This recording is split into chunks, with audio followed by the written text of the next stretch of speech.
Daughter's an orthopedic surgeon. Before I begin the meeting, we do have a swearing in of an alternate. Bill Spellman was appointed for an alternate for a term ending on December 31st of 2023. Mr. Spellman, if you'd like to get up, and I think Trustee Augustine will swear you in. You want to come to the front of the room? All right. I feel like we've done this before. You raise your right hand and repeat after me.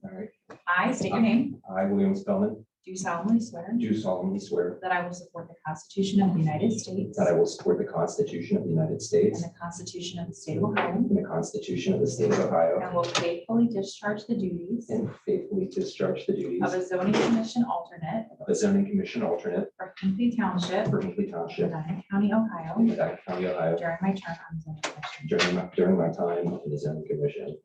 I appreciate it. Thank you. Great job. Mr. Spellman has been on the zoning commission for quite some time in various capacities, including chair for a while. So we're very excited to have him back on the board to offer some additional wisdom. I'd like to call the zoning commission regular meeting to order on March 2nd, 2023 at 7 p.m. This meeting is being recorded for transcription purposes, and the written minutes and attachments, if any, will serve as the official record of this meeting. On behalf of our virtual audience, we ask the public joining us in person to approach the podium in the event that they would like to speak. They will need to announce their name and address prior to speaking. Additionally, we ask the audience to save personal conversation for after the meeting, as additional voices cause confusion for those attending virtually. Can we get a roll call, please? Fisher, Here. Crew, Here. Marzullo, Here. Manley, Here. Engelmann. Here. In the audience are alternates Spellman and Machado. Trustee Augustine, Trustee Escherl, and Trustee Sweattick is virtual. And Inspector Wilson is also in the audience. Sorry. Thank you. Perfect. Our first order of business is a review and approval of the regular meeting minutes from the February 2nd, 2023 meeting. Has everyone had an opportunity to review those?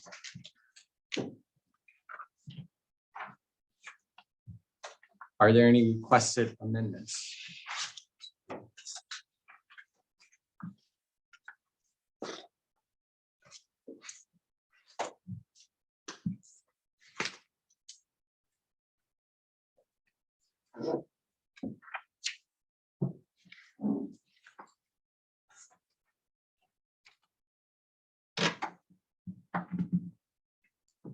If there are no suggested amendments, I'll entertain a motion to approve I'll make a motion. to February approve 2nd, 2023 minutes as written. As written. Motion by Crew, second by Engelmann. All in favor, say aye. Aye. All abstain. Thank you. Mr. Marzullo abstains. Minutes have been approved.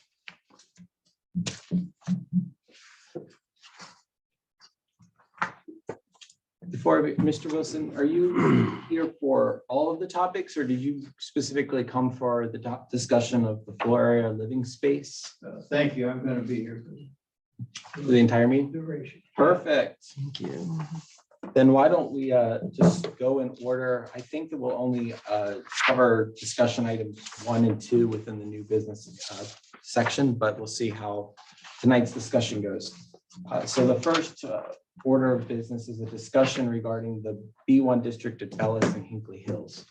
And so at our last meeting, there was a request that we look at the table of permitted and conditional uses within each of the B1 and B through B3 districts, and then look at what might be useful for that area of Hinckley, which is currently zoned B1, and see if it makes sense to rezone that to B2 or B3 to keep it within the B1 district, or to consider a 4th district.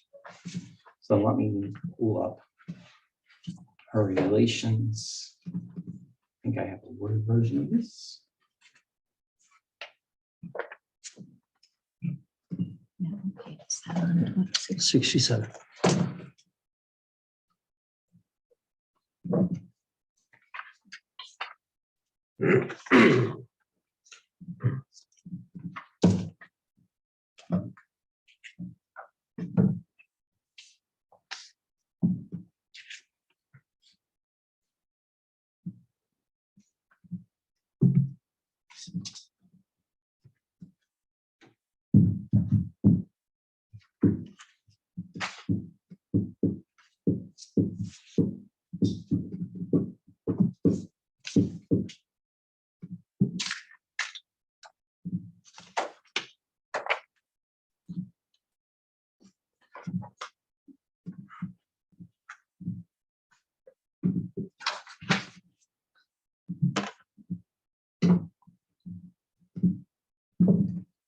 Trustee Asherle, can you either make me host or presenter so that I can share, or maybe I can, no.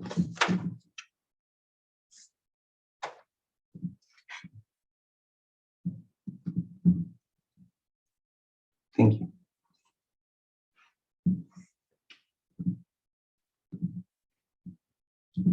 Perfect. So I've pulled up the table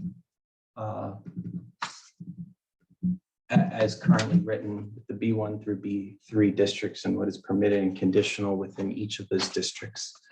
So why don't we go through and we'll just check a box for what we think would be appropriate or not be appropriate within the Bellas Hinckley Hills area where Buzzards Cove is located. And then we'll look at that and then we'll evaluate whether it does make sense to create a new district or to maintain it within one of the existing districts.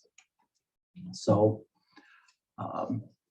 offices, professional or corporate, that's permitted in all of our other districts. I would assume that that would be permitted within that district.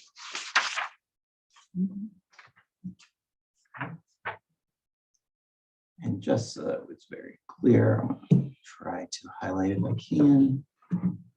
That district didn't work. It's okay. Okay. Retail and completely enclosed buildings less than 12,000 square feet. That is permitted in all the other districts. I would assume that would be permitted. Are we comfortable with the 12,000 square feet as being the maximum size for that area? I don't know how many square feet the buildings are currently at the corner there. You wouldn't have any idea, Tom, would you? I would, without looking, I'm not sure. I think that the issue is, and this is what we talked about when we looked at the districts, is you're not saying per school per acre what size the building is. You're just saying 12,000 square feet. Mm-hmm. Well, why can you build 12,000 square feet on a 0.5 acre lot, but if you have a 17 acre lot, you can also only build a 12,000 square feet building? From a health, safety, and general welfare, that doesn't sound like it makes sense, because you're allowing, if you subdivide a lot, you're going to get a much higher density than if you maintain a large Well, lot. that's true. Right. So we'll put permitted for now. Again, this is just an initial evaluation. Can you see that, or do you want me to enlarge it? Large, please.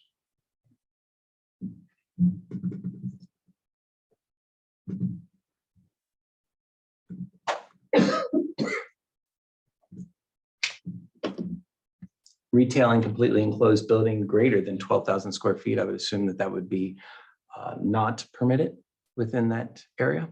It's not permitted within the B2 or B3. It's only permitted conditional within the B1. So actually, as it stands now, it is conditional in that district. I don't think I would want that there. Agreed. Personal services in a completely enclosed building, that's permitted in all of the other districts. I don't know why it would not make sense to be there as well. I do have a question about that one though. Why is there a 12,000 square foot limit on retail, but not on personal services?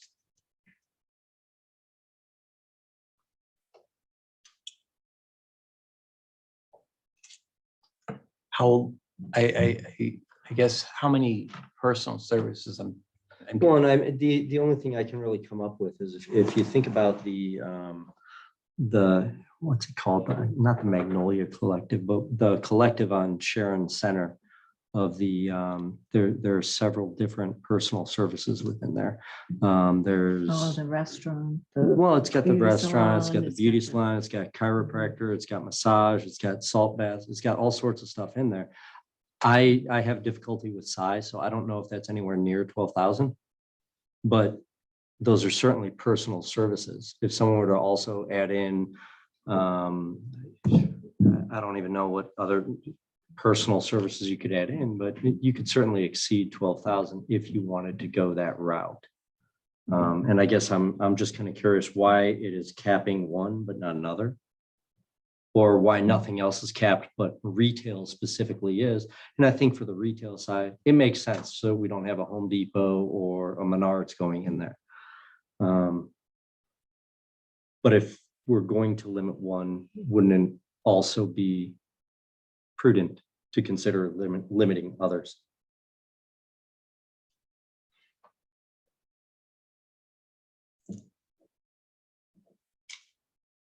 That's a good point. But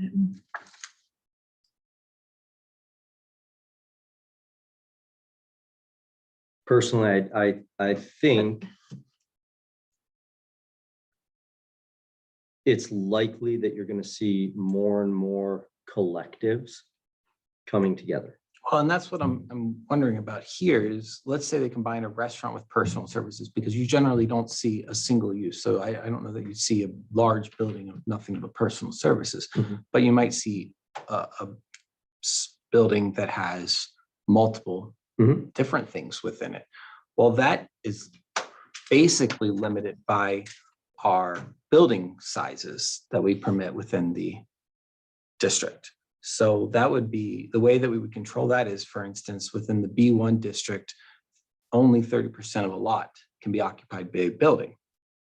Or in the B2 and B3, we don't have building only, but we have building and parking at 80%. And that's something else that we're going to want to talk about, I think, with the B2 and B3 at some point. But that's how you would control the building size, is based upon those threshold numbers there, I would say, as opposed to. But again, when we're looking at a 17-acre lot, 80% to include the building and the parking lot is a pretty substantial size building. And is it any different If you to the township? Is it any different to have a 80% surface coverage of that area of a 17-acre lot? Is it any different to the township if it is a retail facility or a conglomerate of other things? This is why I'm not sure that that 12,000 is actually a legally sound basis for this separation, because on 17 acres, you can have a 12,000 square feet building, but on a 0.5 acre lot, you can also have a 12,000 square foot building. So take that 17 acres and instead of having one building, separate into 10 buildings or 10 different lots and build a whole multi-use development within there. And that would be perfectly within this. And you could have many buildings that are close to 12,000. In the aggregate, you'd have well over 12,000. But we just came up with an arbitrary number of 12,000 that has no connection to the lot size. Not knowing the history of where the 12,000 comes from, I don't know that I necessarily agree with it being arbitrary, but I do agree that it seems a little bit, I don't know, just kind of made up. But that's because we don't know the backstory of it. Well, what would be But the legal basis simultaneously, if we kept going down this route? What would be our legal basis from a health, safety, and general welfare standpoint to now limit everything to 12,000 square feet when on a 17-acre lot you'd be limited, or on a 0.5? So we're not controlling density. What would the legal basis be for disallowing funeral homes? Health, safety, general welfare. I don't know. That's the So, and yet that's what we do by laying out all of these different uses. So and by making that argument, we're basically saying, all right, well, it doesn't matter what we lay out. If we don't have if we don't have health, safety and welfare, then it doesn't matter what we say is permissible, what's not. It should all be permissible. I think that there's a big difference between controlling uses in different areas and controlling the size of a building that has no connection to the actual lot. Because we're not affecting density. Right, from a zoning standpoint, we can certainly control the density. We can try to limit how much of a lot is utilized, or in a given area, how much is utilized. But it's very difficult to come up with an arbitrary number that applies to a 17-acre lot or to a 0.5-acre lot.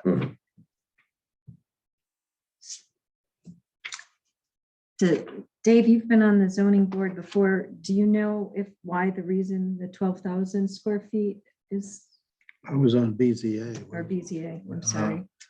I was trying to remember. I don't remember any particular thing about it, to tell you the truth. But that's in our book, and I'm very comfortable with leaving it because it's never been challenged. Let's not open up that can of worms. But I'm concerned where this discussion is going is let's start adding a 12,000 square feet to each other topic. And now that has to go back through legal review. We're going to get legal opinions Oh, on that. I didn't, And so I just don't know that I don't would wanna want to go go there. there. I don't think you were going there, were you? I'm asking why it isn't synchronous, why we're not looking at it across the board. If we're going to look at it, if we're going to limit something at 12,000 square feet, why? Why is it being done? And should we continue that? And if we should, why would it only apply to retail and not to other facilities?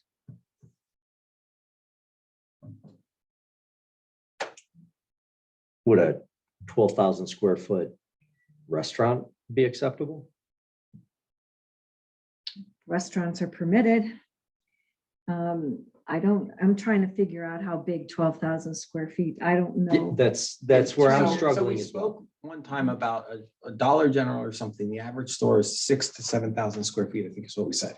So 12,000 is slightly under, if that's the correct number, which is what we looked up last year, it's slightly under 2 Dollar Generals on the average. It's a pretty large space.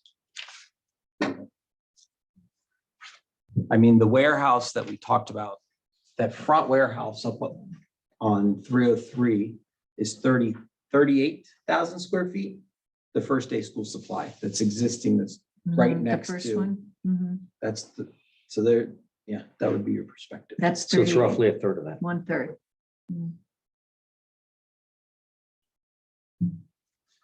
Mr. Chairman, the average size of a Dollar General is 7,400 square feet. So it's small. Thank you. So is it maybe confusing because personal services in completely enclosed buildings, because of that phrase, incompletely enclosed buildings, where we don't say that about bank savings and loans, and generally those are in completely enclosed buildings. You know, why the distinction of adding that phrase when restaurant, for instance, well, that could be inside and outside.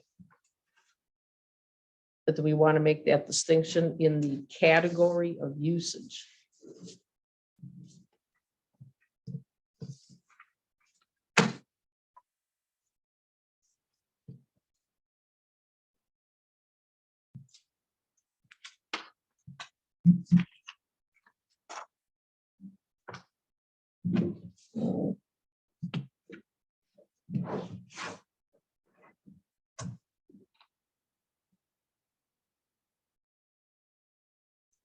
So actually, we're looking,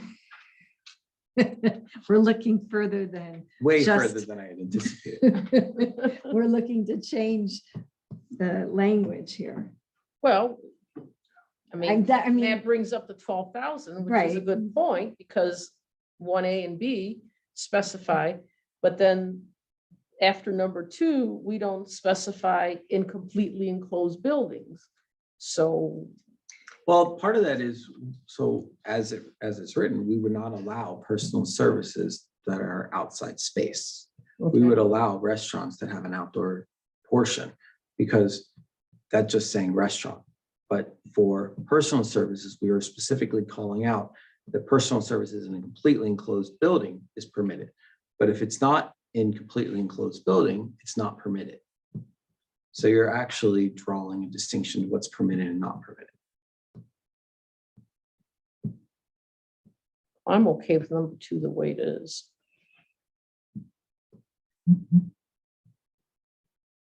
As am I. I don't have a problem with number. I'm trying to think of a personal service that's outside. I was as well. Shooting range, Well, you could do tanning service. shooting range. Is that a Well, shooting would be shooting range? Is entertainment. that a personal service or is that sporting? That's outdoor recreation. Yeah. Yeah. That's what I would think. I just couldn't think of a personal service and I kept racking my brain. What's outside? Personal service. I can tell you if we eliminate it, someone will call Inspector Wilson tomorrow and say, so I'm thinking about putting this in and it'll somehow tie into that. Horse grooming stats. Personal service. So we're leaving it for now and Yes. moving on, and then we'll come back. Yes. Perfect. And Because this is not I going to be think the we end of the can- conversation. This is, again, just us starting to work through this. So Okay. it'll be a while before we have anything finalized. okay. Banks, savings and loan associations, and credit unions, those are permitted in all of the other districts. I don't know why they wouldn't be permitted there. From a foot traffic standpoint, I don't see that as having higher amount of traffic than retail or personal services. I just don't see Mhm. a distinction that would justify not allowing it.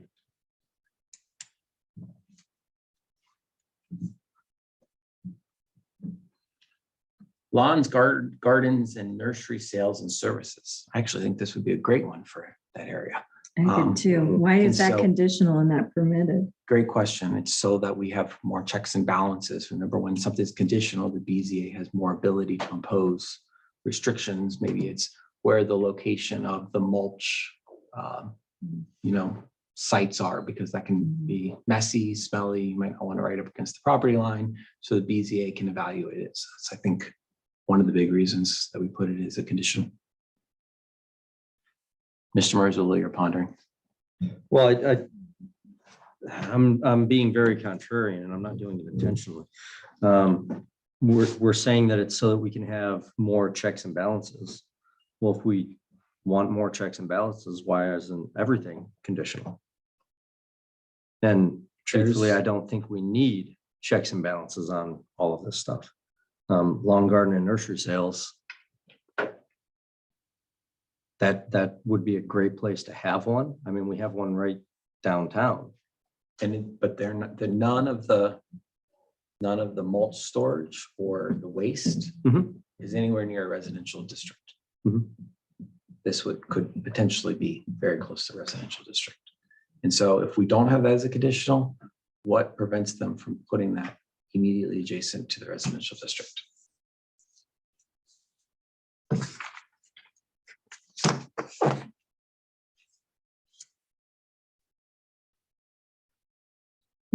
And part of that is probably that they use a lot more outdoor space. A lot of these other ones are more indoor controlled. So there's setback requirements that come into play. There's building requirements that come into play. For a lawn, garden, and nursery, a lot of what they do is outdoor space.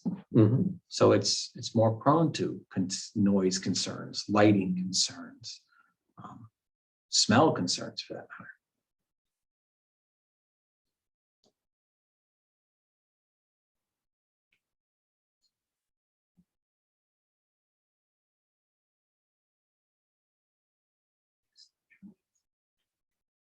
I mean, right now, we obviously are still having noise and sound concerns from what most would consider a very placid business in that area. So I totally see your point, but simultaneously, I mean, I'm always hesitant to give more checks and balances to the government. So you're more in favor of much more permitted I mean, you said, why don't we make all of this conditional? But my question back. to Well, you that's- is, why don't that's- we make everything permitted based Mhm. upon the lack of checks and balances that you desire? And if you look at the number of permits permitted Almost everything's conditional. And I think that that's. on 67, yeah. Yeah.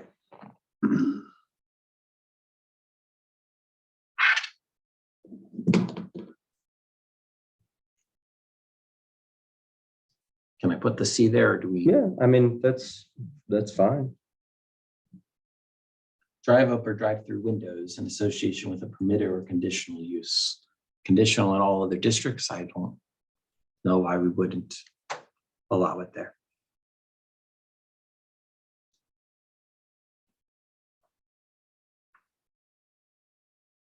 I'm okay with that.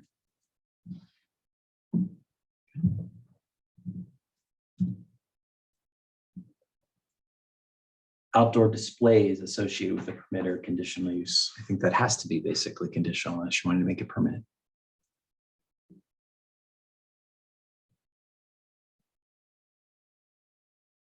I'm having trouble understanding what an outdoor display is. Wouldn't that be more what we've already defined as like a special event?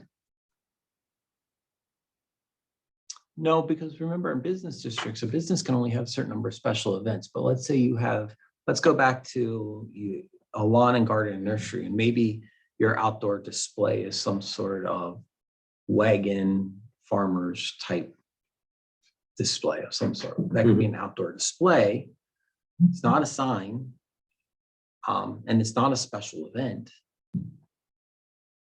Okay, right? yeah, that makes all the sense in the world. I'm just trying to, I don't know how often that's come up. I don't know that we've had that many outdoor displays, Inspector Wilson. Well, we have a landscaper up on Boston Road and West 130th. And they have big piles of rocks and pavers and so forth. And we get some complaints about that. So it's, Have you requested them to come in, treated that as an outdoor display and sought a conditional is permit it an for it? outdoor display or is it supplies? Or is it part of the For sales? their business? Right. I don't know. I think they would consider an outdoor display because somebody comes in and says, I want to put a new walkway in. Well, we've got different kind of, displays, paths you can put in, Mhm. put this big rock beside it. I mean, Mhm. they're. It's a little exhibit for them. I don't know if I agree with that. I think when I think of the outdoor display, I'm thinking of an example of a patio or an example of a, I think that's what he Walkway. was providing. Was I it think that he said the stones, the pallets or just? Well, they have a palette of, they have the crate, like wire crate things of the stuff. No, I would consider more of the walking path with some Right. stones to show An you example, of right. what it could look like. Yeah. Retaining wall. That's what, yeah, I agree with you. So we are on to restaurant. Permitted in all the other districts? And there's one already there. Correct.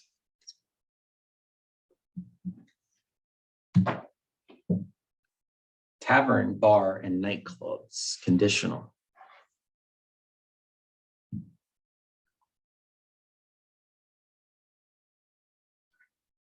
I actually think that barn might be a nice place for Buzzard's Rooster Caddyshack to move to in there.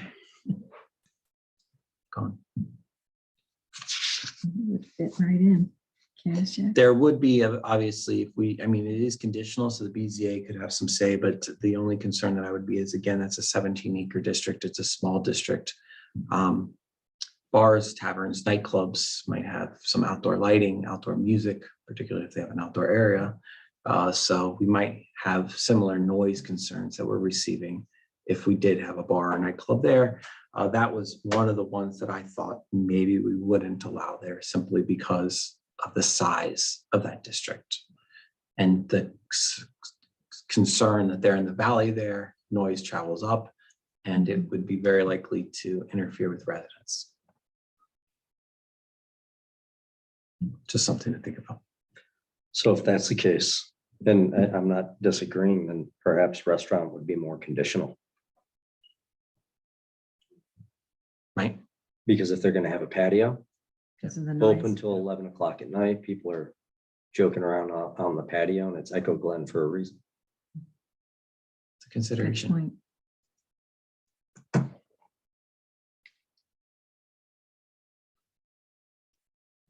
So for now, would we like to make restaurants and taverns conditional and then reevaluate that as we move forward? We're not even sure yet that we're going to create another district. This was just identifying whether there was enough of a I different. think we should see how much more of a rub there is before we decide whether or not we need to even consider another district. Mhm. I'll Put conditional. put them both for C now with red for us to, as two of the possibilities that might need to be reevaluated. Okay. Funeral homes are only permitted in the B1 district. I would assume that we would not want those in that area. Why? Because, well, I said I assume because it's not in the B2 or B3. And I think. And I'm that's kind of what's curious why closely they're aligned. not in the B2 or B3. If you moved them to B2 and B3, I'd say put them in B4 as well, or whatever this is. But if they're not permitted in the B2 and B3, I don't know why they'd be permitted here. They are currently permitted in that district because they're part of the B1 currently. Mhm. Well, it's kind of a quiet business. I would say maybe conditional. Low traffic, Low traffic, did you say? low traffic. Low. Oh, I'm not sure if I agree with funeral homes being low traffic.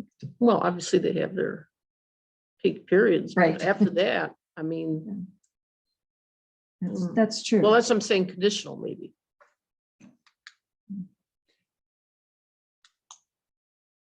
I would assume that this would only be funeral homes, not cremation services, because that would introduce something totally different. Mhm.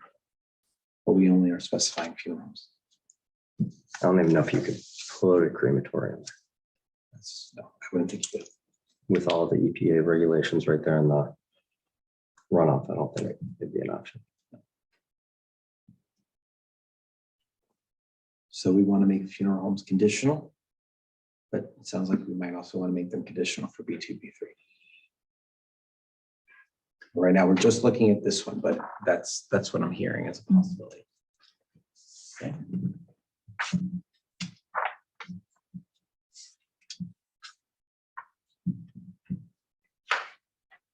Automobile service stations, they're allowed in the B1 and B2 as conditional. They are not allowed at all in the town center.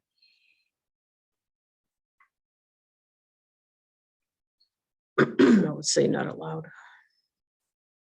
With the current definition, I'd say no.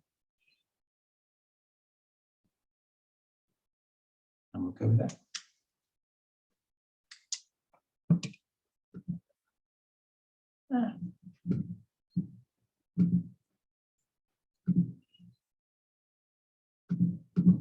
Small power equipment is only conditional in the B1 district.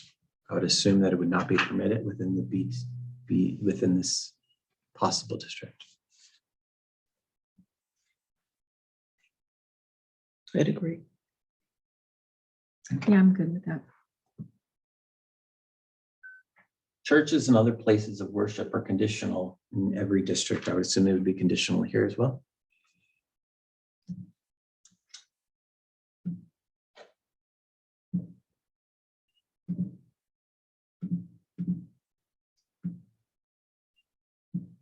Libraries are conditional in all of the district. I would assume they're conditional. Okay with that. Schools, private or public, conditional in all other districts. I would assume conditional. They're even conditional within residential districts, so I don't know why we would not permit them there. Daycare centers, child or adult, I would assume that those would also be conditional there. I think that those are even conditional within residential, although don't quote me on that. Post office is conditional in all other districts, I would assume conditional. Feel free to stop me if I'm moving too fast. Assembly hall, meeting place for fraternal, charitable, social, or other organization is conditional in all their districts. I would assume it would be conditional here. Go ahead. I don't know that I would consider it conditional in anywhere but B1.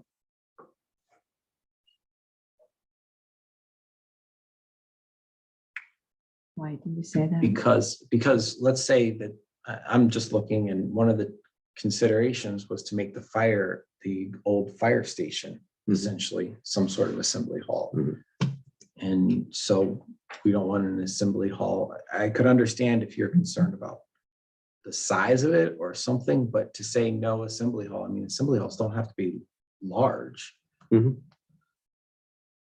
I'm more thinking, again, from the noise and bordering residential areas.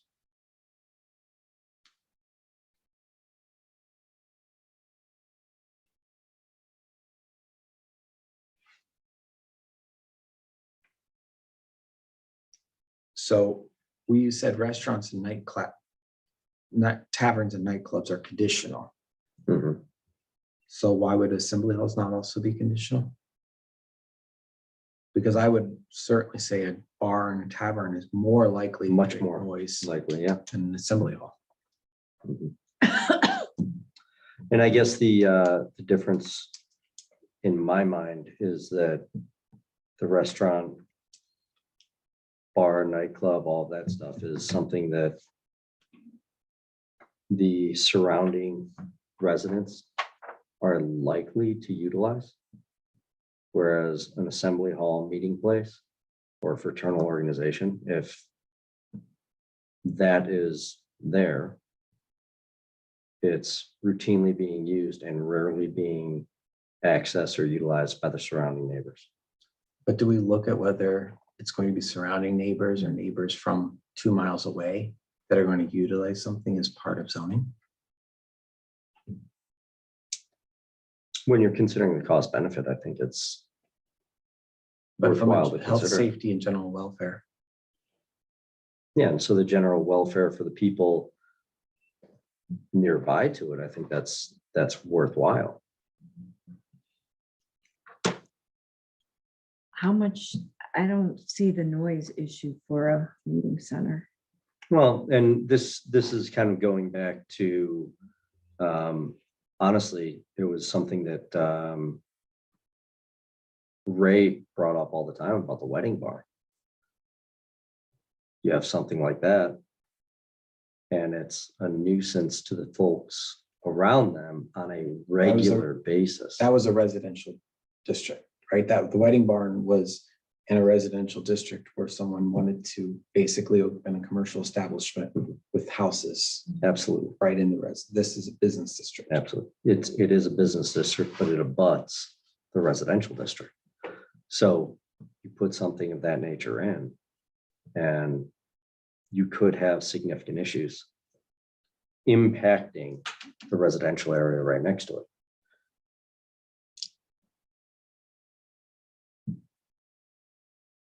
I don't see the noise factor in this one. I don't see the noise factor for a meeting space.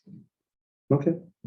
I mean, help me understand where the noise is, if in comparison to a daycare center or a school. Well, a Or daycare a center or a library. school is certainly not going to be open at 11 o'clock at night with the DJ, with people dancing, with people drinking. Restaurants. Restaurant bars, and bar could taverns be. will. Mhm.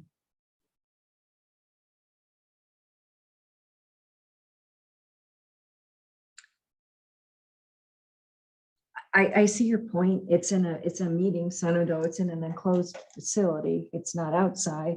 Doesn't necessarily say that. Well, didn't it say, Mm-mm. when I was looking at two different ones. Assembly hall meeting Yeah. place. Okay. Assembly hall, meeting place.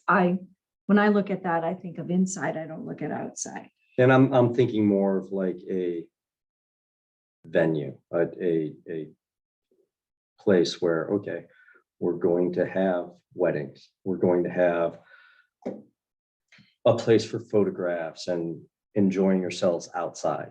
So I wasn't looking at this assembly hall as a place of where alcohol is served or food is served.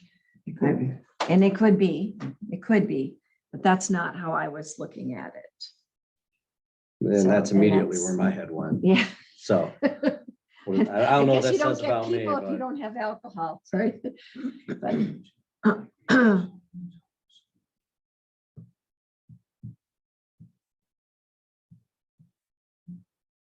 I'm not, I just think that the probability of noise from a tavern, bar, or nightclub is significantly more than assembly hall. I can understand, absolutely, the assembly halls could have an outdoor function. Absolutely, they could have weddings outside at times. They could have some of a reception outside until it starts. the biggest difference between a restaurant or a nightclub and an assembly hall or a venue is, generally speaking, bar, bunch of really small parties.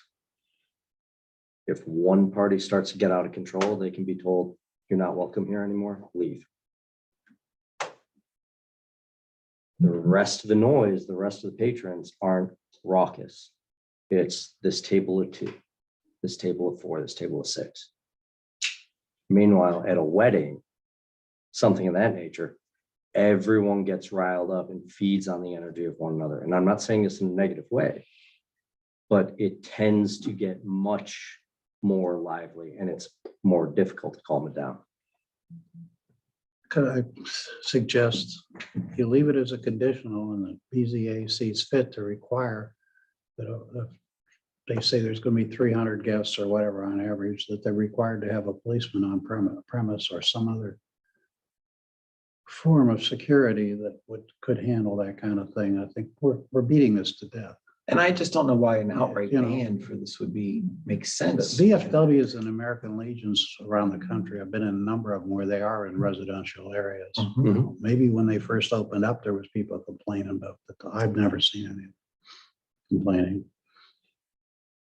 And many wedding venues do require some form of security. And a lot of them get complaints. I agree. So do a lot of bars. Chairman Fisher, just to put it out there also we may want to consider what our liquor licenses look like for those venues as well before we make it. Just for Judy when she's going back. That was Mrs. Cheetah.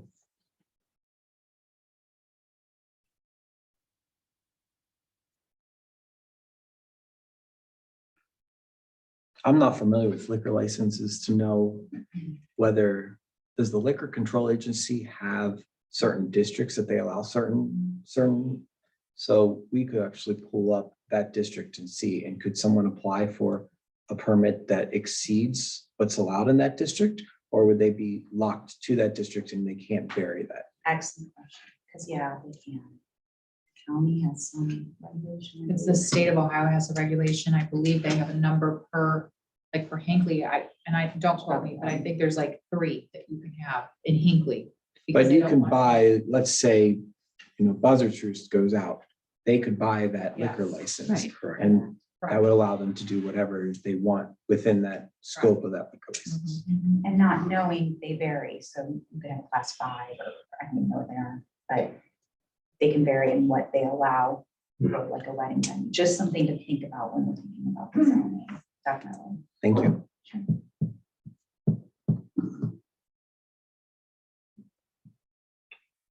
And I guess it might actually, that kind of adds knowing that 2 of the licenses are going to be hitting the market.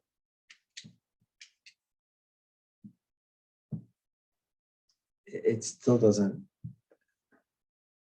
taverns and bars to me produce more noise, more light, generally than an assembly hall.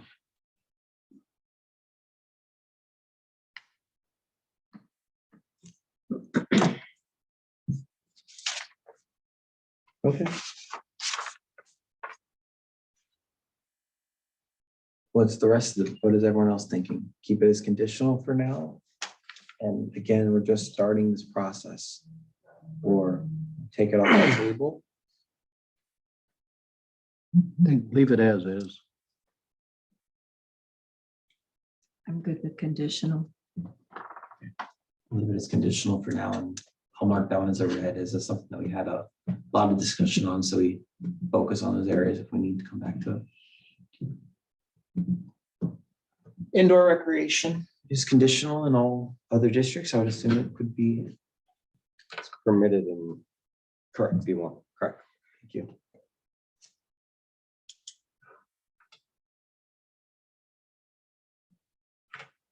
There was some discussion that this would be a good recreation area. So one of the considerations is we could make it permitted within this area if we wanted to focus it that direction. But again, once you do that, you don't know what the indoor recreation will be. If you make it permitted, it will be much easier for them to go through without a checks and balances.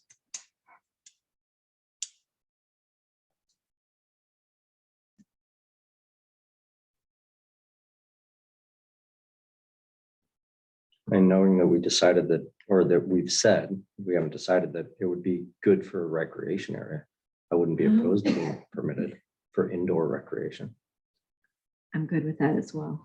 What about indoor firing range? I'm still good with that. Just making sure. What about scene 75 that's indoor and has a bar? Well, then that becomes a tavern, bar, nightclub. If you have a conditional, it gives you a little more. Would that Ability. fall under a bar though, because there's liquor? Right. Recreation. How do you, when you have a mixed use building, are you looking at each one of those individual uses? So are you saying, look, you're building this big building and part of it's being used for recreation, part of it's being used for a bar. You have to confirm that both of those uses would be Yeah, I permitted mean, within your you know, condition, like- correct? If you have a plaza that's divided up, I mean, you're looking Same at thing. the individual business. Each time, yeah. What if it's a single business like Scene 75 that does 4 different things? They have indoor entertainment, indoor recreation, go-kart facilities, basketball hoops, a bar, maybe a restaurant. Are you looking at their primary? Are you looking at each use? That's a good question.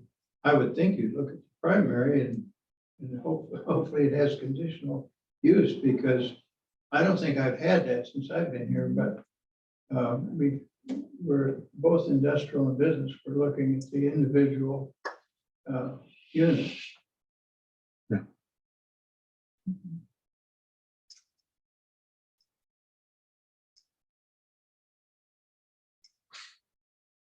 So for now, we're leaning towards permitted for indoor for. Okay. Outdoor recreation is conditional everywhere. I would assume that we would want conditional here for that. And it's not conditional in B3. Oh, sorry, that's wrong on the, I must have a version that I was working with before. Thank you.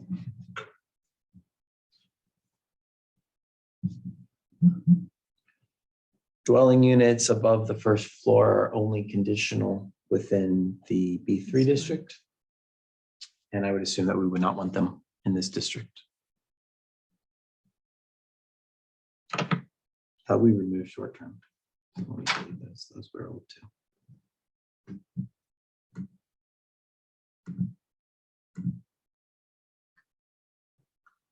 Hospitals, medical clinics, urgent care facilities, ambulance and emergency. I would assume that we would not want those in this district. Senior citizen residential facilities. This would be this actually might be one that we'd want to consider there. Because it would be much more closely related to the Residential. Residential. Mhm.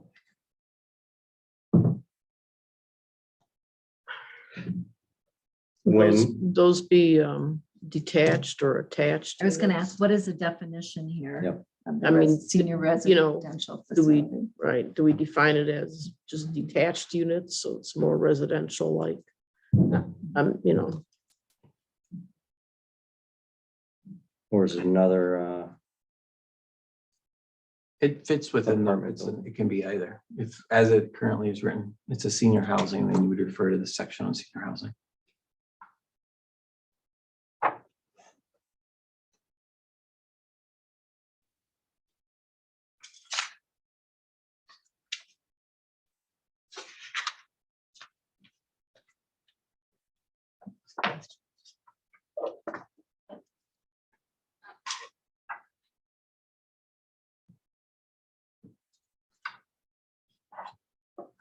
That would not fit here is currently because of the current infrastructure there, though.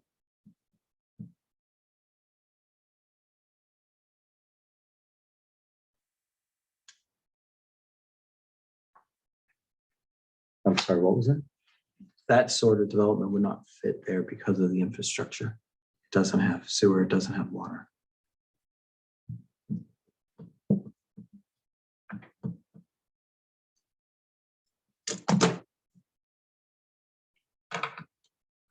So at least as it, based upon the current infrastructure, if they were to do a senior citizen residential facility there, I would assume there would be much more like a nursing home type facility, a Hinckley Elementary type facility there, something where it'd be a large building with the septic plant on site and some sort of well on site, given the current infrastructure.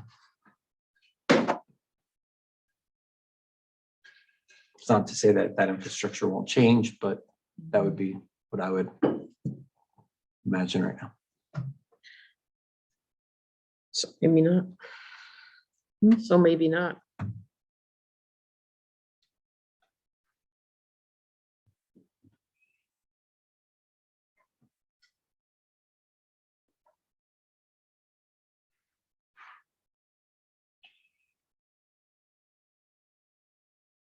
So are we back to leaving it off?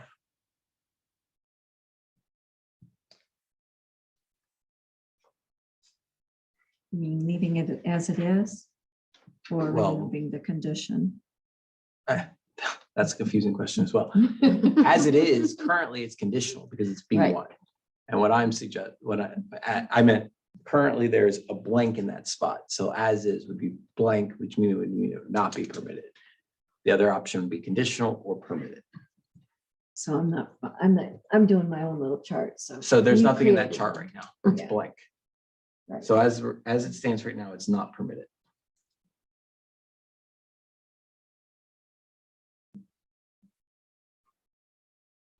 Well, I think it should be. I'm not sure if I'm leaning towards conditional or permitted, though.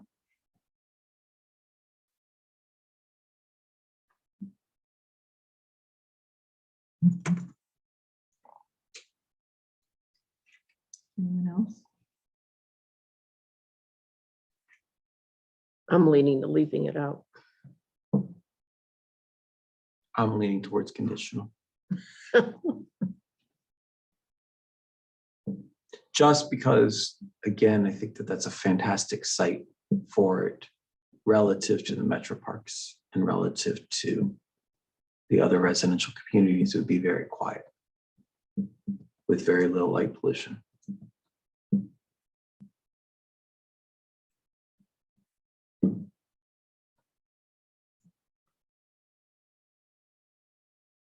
Marzullo? We'll mark it red regardless. So we just need a letter for now. What are you leaning towards?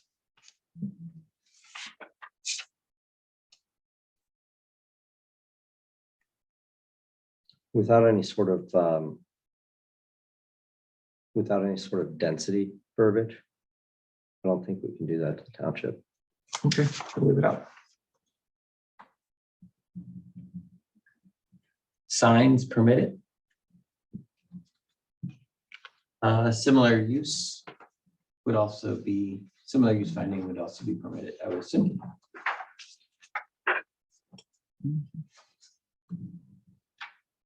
So Pulling back out a little bit.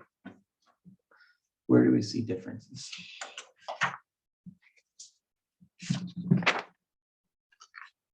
There were some differences relative to the other districts. I think predominantly the differences were in the restaurant, tavern, bar. Otherwise, I think we could put it within within the B2, not B3, because B3 has the dwellings above the first floor. But the considerations would be, does the distinctions that we might want to see there, which are really related to restaurants and taverns, is that enough? I guess it's actually just with respect to restaurants, because taverns and bars are conditional. So just restaurants would be the only one that we made conditional as opposed to permitted.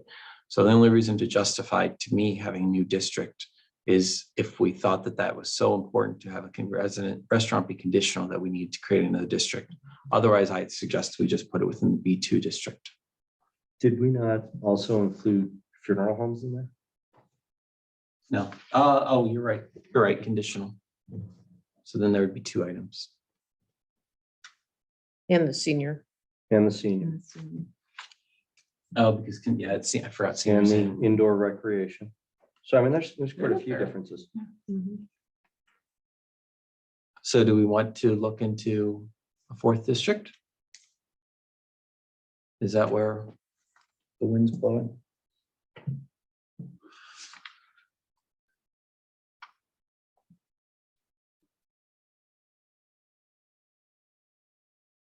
The benefit to 4th district is also, just as a reminder, we can look at lot areas and lot requirements just for that area that are distinct from the lot areas, and size requirements and building setbacks of the other districts. So there are some other benefits to it. If for 17 acres it warrants a 4th business district. Would it make sense to involve the residents in the business and say, here's the list, what do you think should be in it? I think it would certainly. And would there be enough people living or working there that would take part? There's only 3 people living and working if you're actually talking about within the district. Only 3 people? Within that district That own, that own. as property opposed to the within that folks that district. Oh, that's right. Yeah. Okay. surround it. So I would imagine we could get a fairly Great survey. quick survey of, right.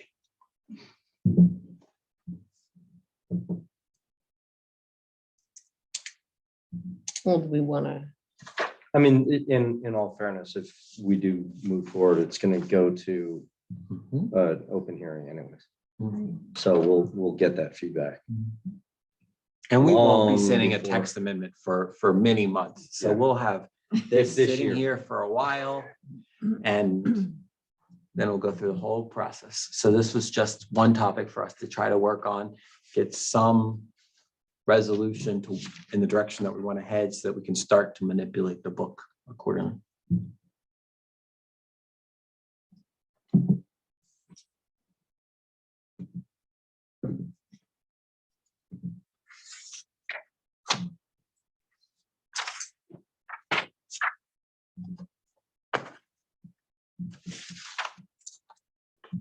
We also said automobile service stations, correct? Did we capture that as not allowed? Yes. All right. Sorry, I didn't flag them as I went. So Yeah. Yeah. I'm just looking at it, want to make sure. Yep. so I would just keep it as its separate column. It sounds like there's a, It seems like there's a pretty substantial difference. Yeah, I mean, it between that and seems- the others. Okay. We'll go through with that for now, and then we'll see what the public has to say about it. And, but for now, we'll tentatively plan on the 4th district and work through it accordingly. Good. All right. Before I move on to the next topic, I will let, if there's any public comment pertaining to this topic. Go ahead, Mr. Spellman. So have we answered what I think is a more fundamental question of, do we want this to even be a business district as opposed to a residential district? And I only ask that we seem to have spent a lot of time, last year we spent a lot of time on this, we're spending more time on it this year. And we jumped right into defining uses. And to me, that district itself sits in a rather interesting location and seems very out of place given the surrounding areas. So I'm just curious if we've answered that fundamental question first before we proceed with things. So that's maybe just one comment. I have other comments, but I'll allow a response. So at least in my mind, for now, it was closed for residential because we went through the whole process last year. We heard from public comments. And so to rehash the same discussion this year, have the same public comments this year, just seemed inappropriate that had been decided. We voted on as a commission. We heard from the public. We heard from the planning commission. We heard from the trustees. And it was decided that didn't make sense as residential at that time. So I don't know that there's been any circumstances that have changed in 3 months that would justify us restarting it back at resident, looking at it again for it doesn't make sense as residential. Well, I can say that at least from my perspective last year to keep it as a business district, that wasn't made because that's how I felt it should be. It was made because I don't feel that at the time we had enough information and just thought behind how to proceed, in that area. And so instead of changing it in a rash decision, just tabled it or effectively let it remain as is. Purely an opinion on things. It does, again, my opinion, it seems to just not fit business district in that area, especially with the uses that you just talked about up here, does not fit that area whatsoever. If this commission is intent on making it a business, keeping it a business district, my personal opinion would be to see it become a separate district to give you a lot more flexibility beyond just the permitted and conditional uses. And then my last comment on that would be to make all uses conditional, just to give us the most amount of latitude in terms of keeping any use harmonious with that particular area. All uses within that district or all uses within all districts? So no, just in that district.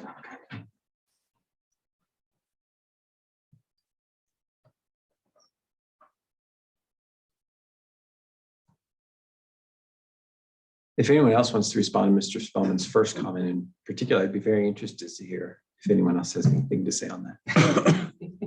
We all voted Yeah. last year. So I preferred to have it stay residential, but that wasn't in the fact, outcome. I think it was a split vote. You And now you're flip-flopping your vote. It would have gone the other way. Well, I'm not flip-flopping any votes. My comment was I at the time voted not to change it because I felt we were rushing into things.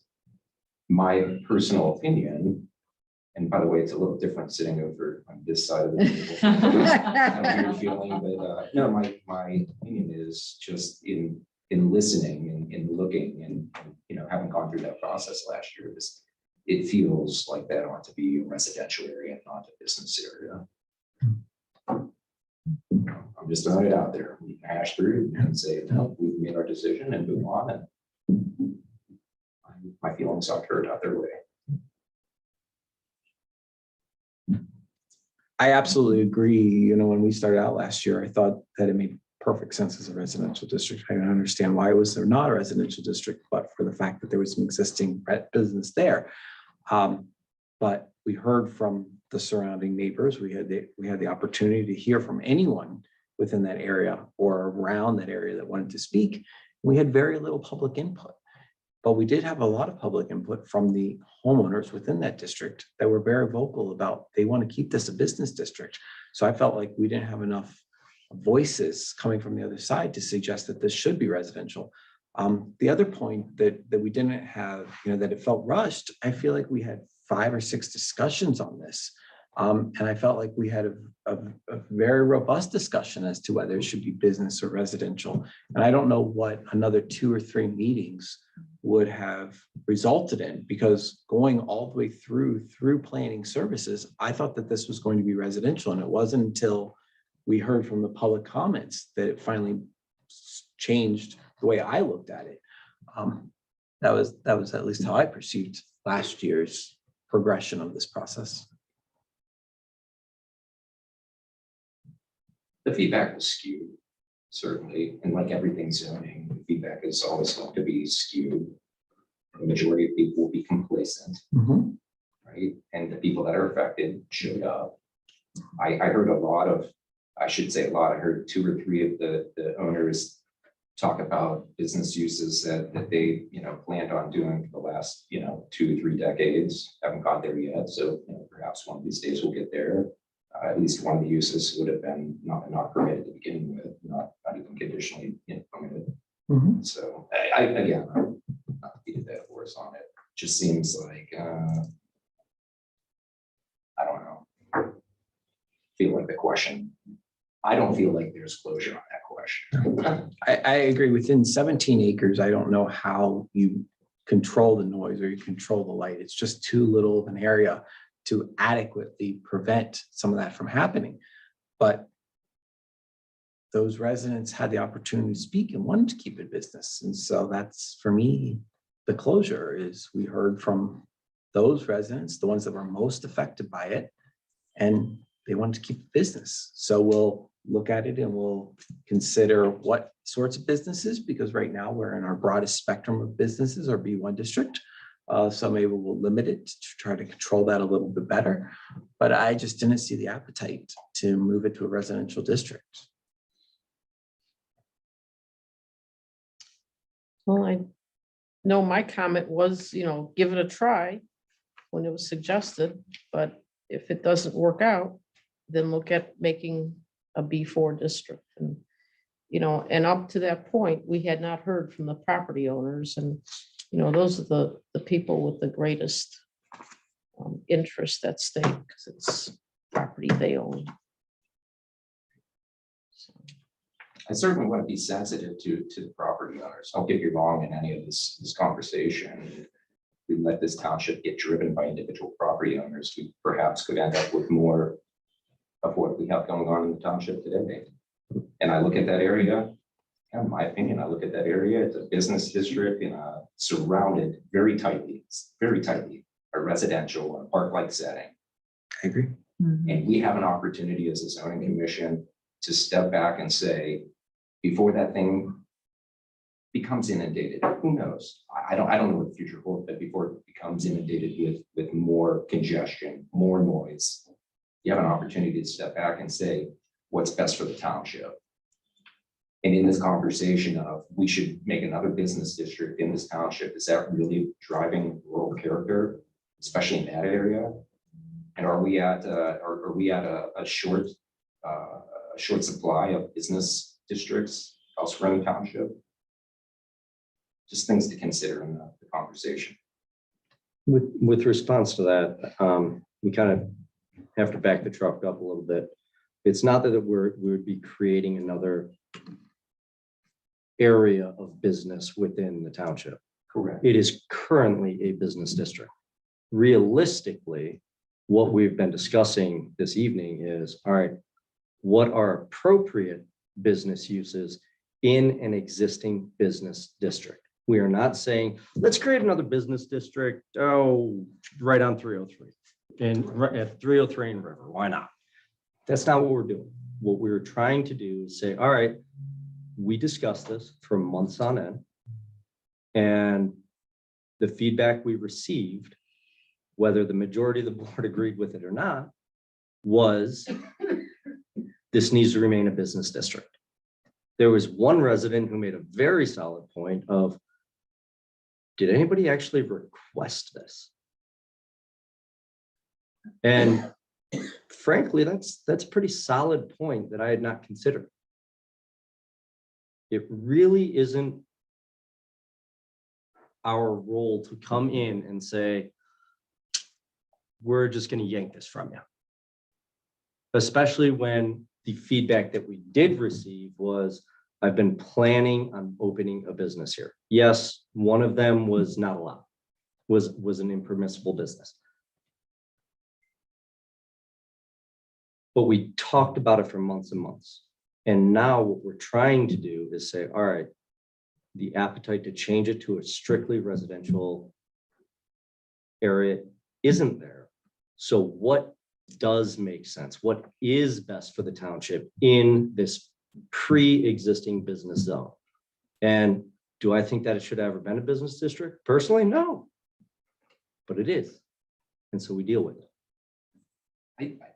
Thank you, Matt. And with all due respect, it's absolutely this commission's business to look at every aspect of this township and to make sometimes decisions that aren't, going to be widely accepted by a landowner. And so it's absolutely our job, our role to scrutinize that. In this particular case, you're right, it's an existing business. And I'm not insinuating that, we're going to expand the business district. But I believe it's our role as a zoning commission to look at that area and say, nobody seemed to be able to come up with the real history of how that became a business district. Correct. And more than one person on this zoning commission, including the alternates, feels that it should have never been a business district. And here we are talking about leaving it as such. And it doesn't have to be something, zoning doesn't have to be prompted by a landowner or a resident. Zoning changes can be prompted by the zoning commission. And that's all I'm saying is it's our role, it's our function to look at and to scrutinize everything zoning related and ask those tough questions. Should it be or shouldn't it be? I absolutely agree with you. I think the thing that I'm stuck at is we had 6 meetings, I think, on this topic. And what new information has come to light, or what has happened, or what dynamic has changed that's going to shift this conversation so that we're not going through 6 more meetings of this, only get back to the same point of it won't be residential. I just haven't seen anything that's come out that makes us think, wait a minute, now maybe the momentum's there for residential, whether it's within the zoning commission or whether it's with the outside public or some other external factor. I've just seen nothing that suggested that there's been a change. So what, I was advocating for the residential district. I wholeheartedly agree with everything you just said, but we went through this. And frankly, the risk of doing nothing, I think, is greater than the risk of creating a new category of business district for it. The risk of doing nothing is The risk of keeping it in the B1. Absolutely. Right.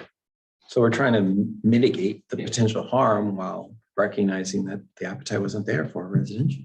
Now, and it's very possible that if we do get to a text amendment phase, that when we start going through the open hearing, then everybody in Echo Glen and everyone in all the surrounding areas say, no, this should be residential.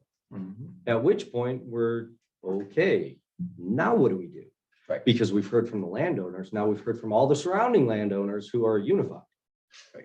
But without any of that, we're doing what we can only see is, I mean, you've been up here, and it's not easy. I've been part of this conversation and here Yeah, I'm exactly. sitting on the other side saying, hey, you should think about this, Yeah. Chairman. Yeah. No, it's not.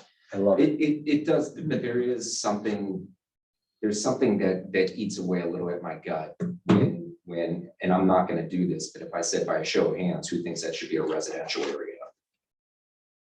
We all know the number of hands that are gonna go up, right? I'm not gonna put anyone on the spot, but boy, something seems hypocritical about that. Well, what we can do, and we've all been listening to you, Bill, and we do agree with you, right? I voted residential.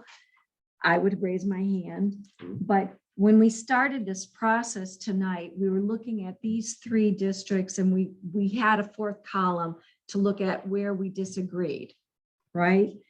But in my mind, that's what we did. However, in my mind, if we're going to create a whole different district, I'm going to go back through the ones that we said, does it fit? And I'm going to say, looking at it in a different perspective than what I did when we came in here. So there's a couple of them that I'm gonna say, no, I don't think it goes there. Yeah. So the exercise we did earlier is different when I came in than what we're gonna do now if we now say this is another district. Yeah. So, I foresee more limitations. And it's quite possible that with some public input, that list can change even Absolutely. more limitations. Absolutely. And I think it's a good exercise to go through each one of these to see where the differences are and what is it that would be acceptable there and what would not. And we got to start somewhere. So, Frankly, it wouldn't be a terrible exercise to do in all of the districts. Absolutely. One of the things I'd like to do is, we can look at the tables again. We started to do that last year. What we did not look at last year at all really was the area requirements and the building setback requirements. And so we mirrored the B2 and the B3, for instance, but the B2 now allows 80% parking in buildings on a lot. And maybe that could be smaller because that's no longer town center. That's not where we want the high density. So we can reduce that down to not allow 80% of the lot to be buildable. Those are things I certainly would like us to do as part of this text amendment. And as part of that, we can review this again. I'm just a person, I like to get pen to paper. I like to give us a starting point, something to work off of, and then we'll continue to refine that as we go along. And so this exercise was great for putting something down. And then, we'll start going through some of those other topics, then we'll come back and we'll revisit this again and work our way through and reevaluate what makes sense. And by then we'll certainly have had some public comment opportunities. Perfect. Let me go ahead. Come up and state your name, please, and address. Good evening. My name is Doug Mainzer. We're a property owner at 1727 Hinckley Hills Road. And what I would like to say this evening is, when considering outdoor recreation, I think we need to consider the safety and golf balls as a nuisance. I would also like to request that the Hinckley Zoning Commission amend zoning of prohibited nuisances to include projectiles, whereas such projectiles from any business or person engaging in outdoor activity or recreation be required to maintain all projectiles within the limits of their own property, such as no harm, damage, or risk be passed on to another property, person, or to put the public at risk. These projectiles should include golf balls, which have been documented by the Hinckley Police Department to cause personal injury and property damage. Everyone has been received your email that you received, so those have been all forwarded to them. I also have, as part of my chairman's report, topics that I received that will evaluate whether we want to add in for conversation as part of that. So Thank you. thank you. It's already 8:18, so I don't think we're going to have time to really discuss the other two. I had thought that we would get through at least term consistency. I don't think we're going to, but at least to give us a little bit of information on it. I know Inspector Wilson's here and he had a few points that he wanted to bring up. So in case he's not here at the next meeting, I'd like to give him the opportunity to speak. Inspector Wilson, if you'd like to, on this topic. And then I have one other item on this topic, and then we'll close off the new business and move to the chairman's report. Does that sound reasonable? Sounds good. sure. Well, just briefly, at the BZA meeting, there was a question brought up about floor area versus living space. And my comment tonight is when I figure a schedule, a fee schedule on a new home or a accessory building, whatever it is, I'm basically looking at the footprint. And if it's a new home, and well, almost any building, I go by the architectural plans.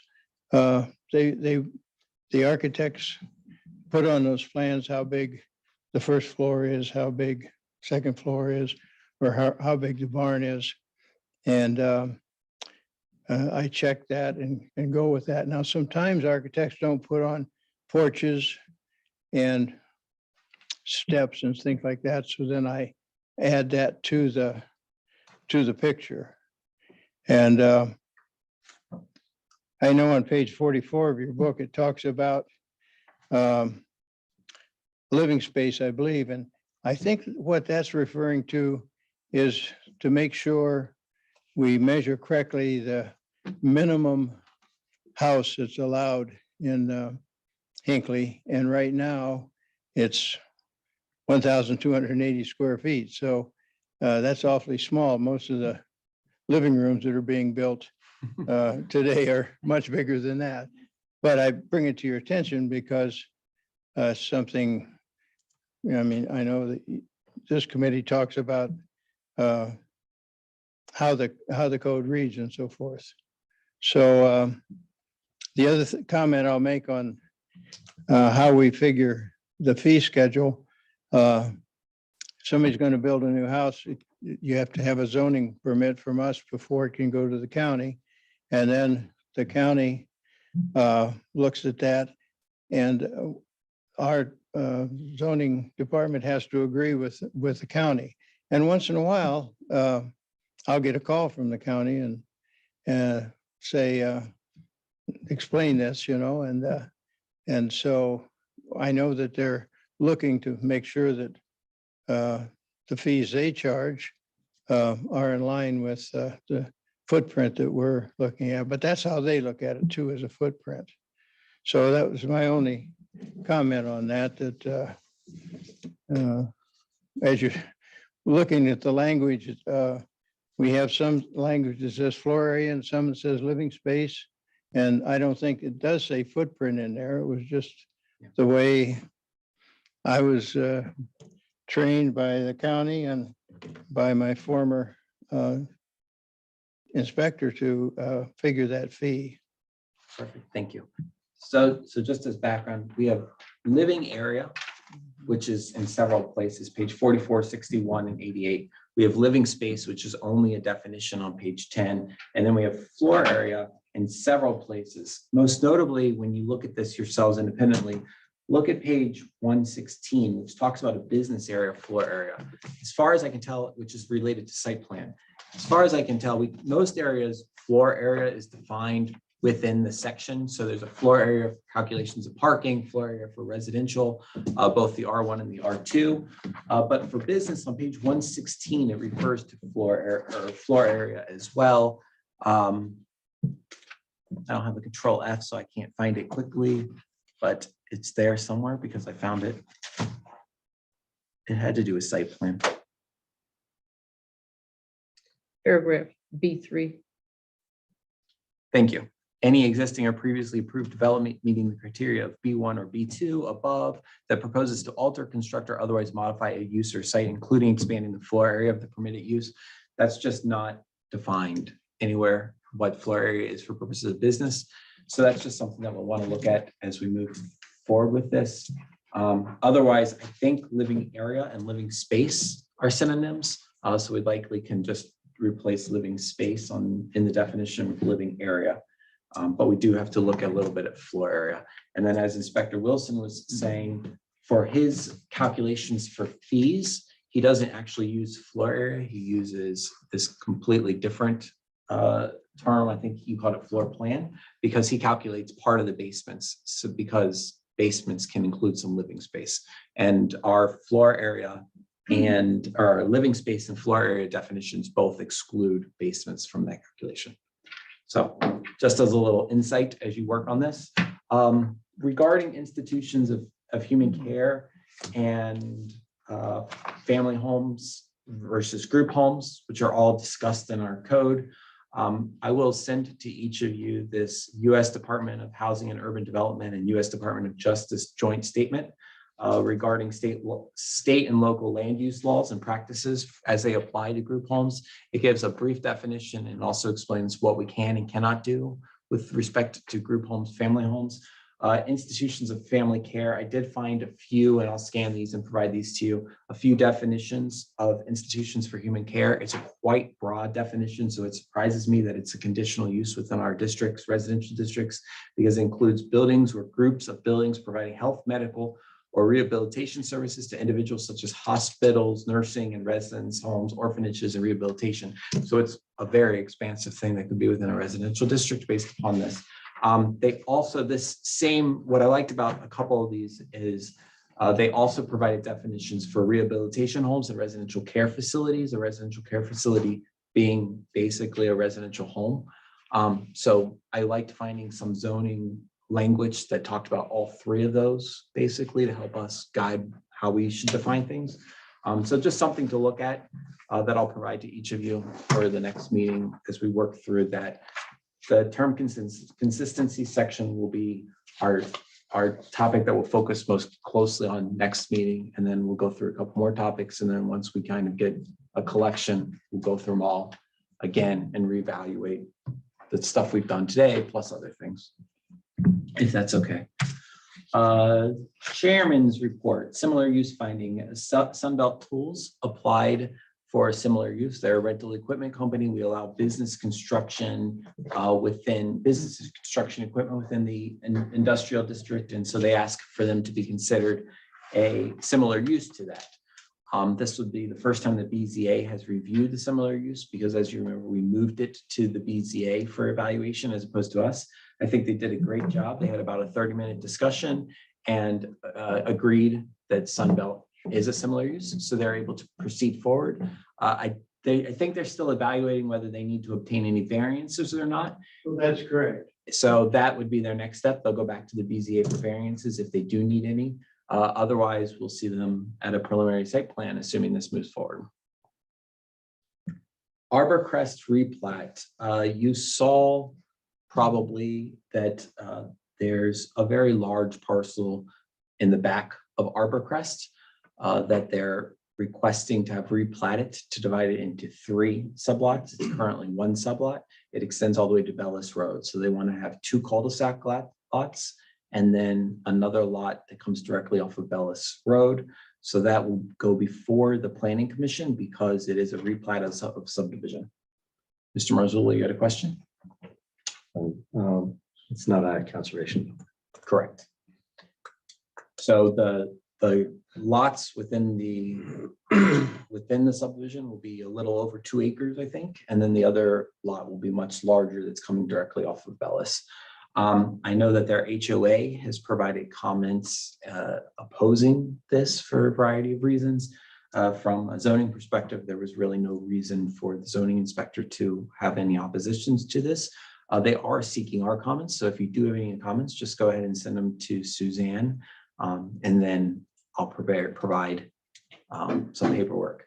According to our organizational minutes, we can elect to have someone attend this meeting of the Planning Commission, which will be their their April meeting, excuse me. If anyone would like to go, this is not something that I think we necessarily have to have a representative there for, but certainly if someone wants to be there as a representative, that would be fine. What's the date on that? Do you know when the Planning Commission? I didn't print out their calendar for 2023. Yeah, Is it April? their April meeting. April 5th. April.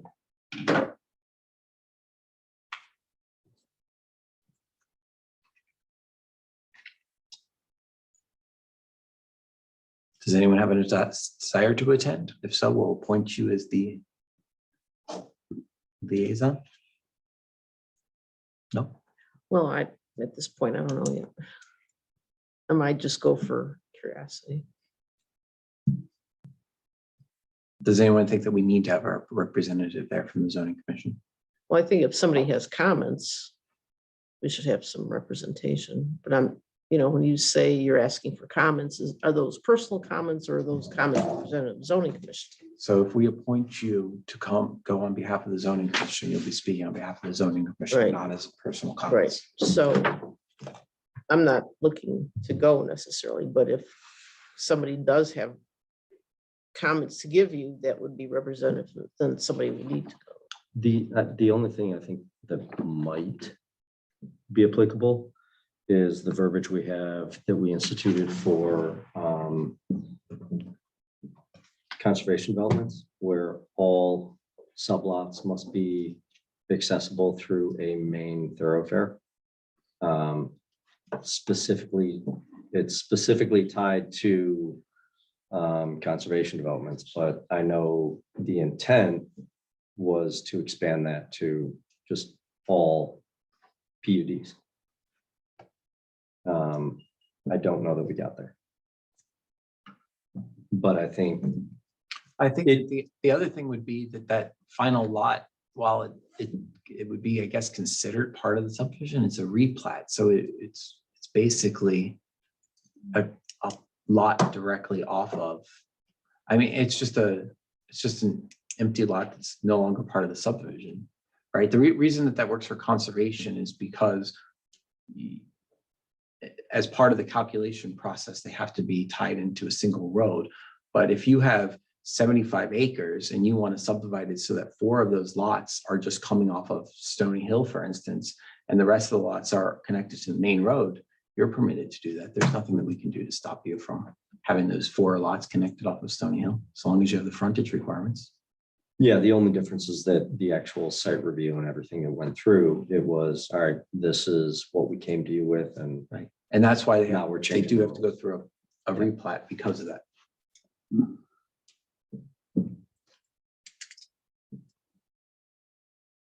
And the reason for that verbiage, it's not because of it was because, all right, It was because someone was pulling 30, a large lot off of a different road, correct? correct, but it was still supposedly part of it Subdivision. and paying their HOA fees and all that. Yeah.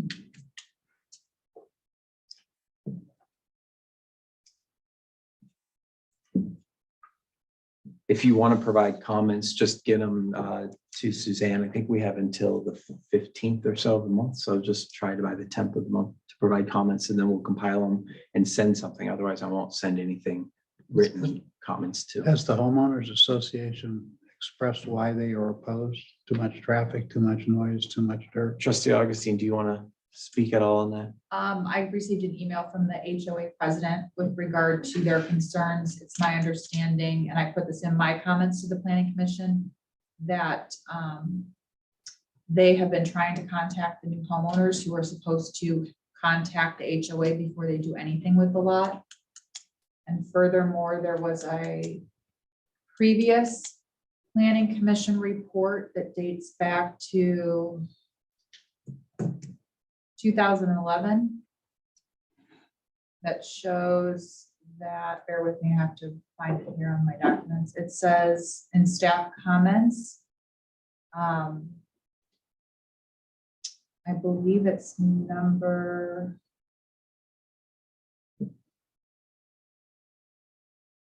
Number 3, if approved, sublot 48 will have access to both Arbor Crest Drive and Babcock Road. The applicant has indicated that the subject parcel is to be used as a nature preserve. Staff suggests that access should be limited to one of the 2 streets. In the alternative, the interior layout of the parcel should be designed so that it prohibits or at least discourages through traffic. Because as you know, our comprehensive plan is very specific on having little pods of neighborhoods, not through streets. So this is where they got, I assume the guy died who carved all those things. I don't know the specifics of that. I apologize. It was I'm sold sorry. though. But I'm sorry. It was sold. It's a Yeah, different okay, person.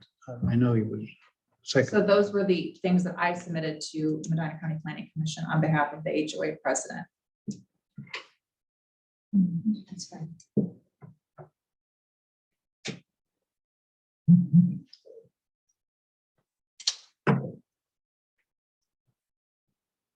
The next topic is, as most of you probably know, there has been a request for annexation of the corner where Buzzards Roost is, where Discount Drug Mart was proposed to go. That doesn't have any impact on us yet. The BZA did look at that and did provide a conditional use for a drive-through. So it's nothing that we have to worry about. The one thing that I do want to just, as from a zoning perspective, remind you is that for annexation, the property has to be continuous, that they're seeking to annex. And so what we'll want to watch is if this property does get annexed, the next one down the road on 303 is the senior housing, followed by a couple vacant, well, a couple of lots that very well might go business, or they'll attempt to go business if those lots are ever sold. And we got a commercial space, a business space next to the senior housing. So when we look at what we want to do in that section, we really want to start looking at what Brunswick is doing and potentially consider trying to mirror that to discourage property owners from seeking annexation. Because for instance, if we start restricting what can happen by the senior housing, then senior housing has an incentive to annex, and then we're moving it down further down 303. So it's just something for us to start to think about, and we'll see where this goes. And if the annexation, doesn't make it through, we're in a very different position. But if it does go through, we'll want to start looking at what Brunswick is doing with their zoning along that line, and try to consider matching it to avoid encouraging other landowners to seek annexation. It's again, only those properties that are continuous to a Brunswick property that we have to worry about. Do we know who submitted the request? The property owners? Woolman. No, No. it's been sold. It's like West 130th something LLC. It's an LLC that just owns that property.